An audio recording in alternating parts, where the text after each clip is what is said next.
नमस्कार दोस्तों, कैसे हैं आप सब। आप सभी का स्वागत है आपके अपने YouTube चैनल पर। और आज की हमारी कहानी शुरू करने से पहले जो भी चैनल पर पहली बार आए हैं या जिसने भी अभी तक चैनल को सब्सक्राइब नहीं किया है तो जल्दी से जाकर चैनल को सब्सक्राइब करें और घंटी का बटन दबाकर ऑल का आइकन जरूर प्रेस कर लें ताकि हमारी कहानियों की नोटिफिकेशन आप तक सबसे पहले पहुंचती रहे और आप हमारी कहानियों का आनंद उठाते रहें।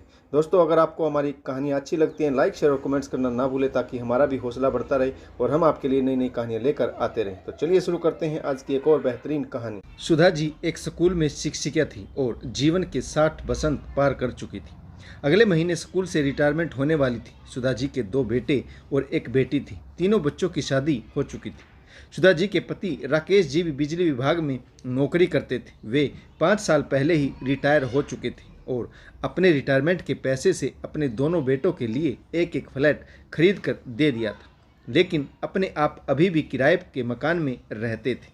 उसके बेटे कई बार कहते थे कि मम्मी पापा आप दोनों लोग हमारे साथ रहो, लेकिन यह लोग यह कहकर टाल देते थे कि बेटा अभी तुम लोगों की खेलने खाने की उम्र है, जब हम थक जाएंगे तो तुम्हारे पास ही आएंगे और कहाँ जाएंगे। राकेश जी ने सोचा था कि सुधा जी जब रिटायर होंगी तो उनके रिटायरमेंट के पैसे से अपने लिए एक छोटा सा घर खरीदेंगे जहां अब दोनों पति पत्नी आराम से रह पाएंगे।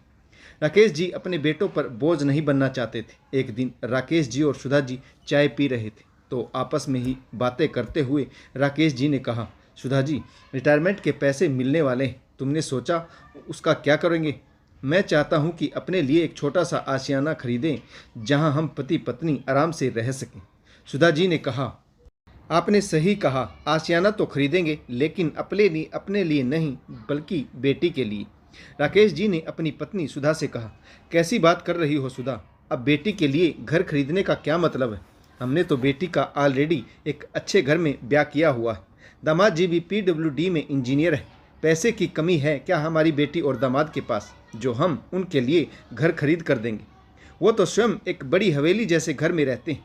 सुधा जी ने अपने पति राकेश जी से साफ शब्दों में कह दिया, देखिए जी मैं नहीं जानती हूँ कि मेरी बेटी के पास कितना पैसा है या नहीं है, लेकिन मैं अपने रिटायरमेंट के पैसे से अपनी बेटी के लिए एक घर खरीद के गिफ्ट करूँगी। मैं बस यही चाहती हूँ इस जहाँ में मेरी बेटी के लिए भी एक ऐसी जगह हो जो सिर्फ उसका हो, जिस पर सिर्फ उसी का हक हो, उस पर ना मायके का ना ही ससुराल का हक हो। आपको याद है ना, जब मेरी नई नई शादी हुई थी तो एक दिन मेरी सासू माँ यानी आपकी माँ से किसी बात पर मेरी बहस हो गई थी तो आपने गुस्से में कहा, तुम कौन होती हो मेरी माँ से बहस करने वाली। यह तुम्हारा घर नहीं है बल्कि यह मेरी और मेरी माँ का घर है। तुम्हें अगर इस घर में रहना होगा तो मेरी माँ की बात माननी होगी, नहीं तो निकल जाओ इस घर से। और मैं गुस्से में अपना बैग उठाकर अपने मायके चली आई। मुझे लगा था कि मायका तो मेरा घर है, मैंने वहाँ जन्म लिया है, लेकिन मुझे क्या पता था कि शादी होने के बाद मायका भी पराया हो जाता है।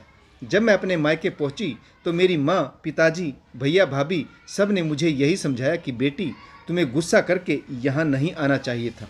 मायके में कितने दिन रहोगी, आखिर गुजारा तो ससुराल में ही होता है।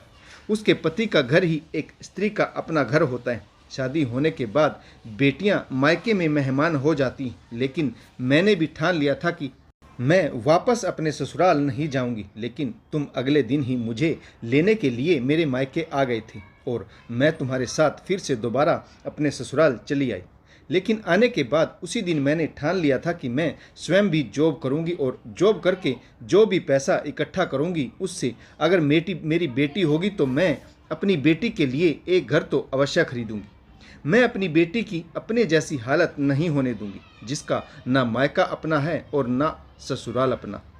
सुधा जी ने जब इस बात को अपने पति राकेश को याद दिलाया तो राकेश जी बहुत शर्मिंदा हुए। उन्होंने भी सुधा का विरोध नहीं किया, बल्कि वह भी सुधा के साथ अगले महीने रिटायरमेंट के पैसे के साथ करनाल में ही एक फ्लैट देखने के लिए जाने लगे। उसके बाद एक 2 BHK का प्लाट उन लोगों को पसंद आया और उन्होंने अपनी बेटी के नाम से खरीद दिया।